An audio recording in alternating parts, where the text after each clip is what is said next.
Bano nga bakulembeddwamu Mpima Henry bakoze bulungi bwansi mu bitundu omuli Mulago wamu n'Ekyebando nga mu kino bagogodde emyalo okuyoola kasasiro wamu n'okufuuyira enswera.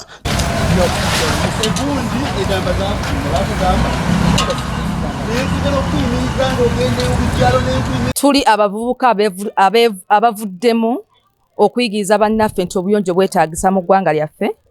Tuvuddeyo okulaga abantu nti tulina okwagala ensi yaffe era tugyenyumirizeemu nga tuyita mirimu egyawamu okusimba emiti, okulongoosa kasasiro, tugenda tandika okugaba omusaayi.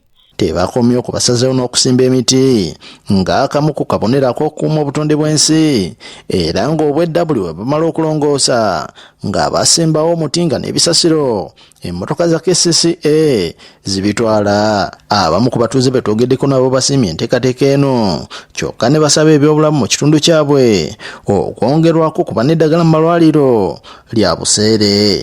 Neeyanziza kubanga ngenda kulya ebibala. Ngenda kulya ebibala, emikyungwa gituyamba.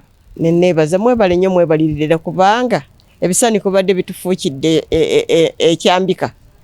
Singa muyisizaamu n'ekizindalo nga mugenda mugamba temuddamu okuyiwa wali akasaaniiko, ekyo kyandibadde kiyamba bulungi. Lwakuba tulinaanye eddwaliro naye eddwaliro lya ssente malagala tegaliiyo.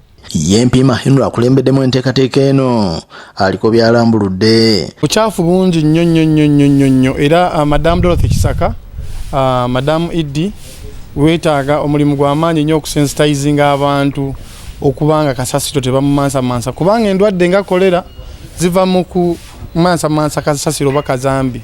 So abantu tulina okubasensitizinga nnyo okulaba nga kasasiro tebamumansa nga we mulabye mu bitundu mwonna mwe tuyise muno mu Kiwonvu. Ne tuba sensitizing okulaba nti kasasiro bamuteeka mu bifo ebituufu naye si kasasiro kyokka. Tubasimbidde emiti era nga omukyala ono wagambye tubasimbidde emiti, tugenda kusomesa abaana bawala okola reusable sanitary pads. Ebyobulamu mu butuufu mu kitundu kino bubadde buserebedde.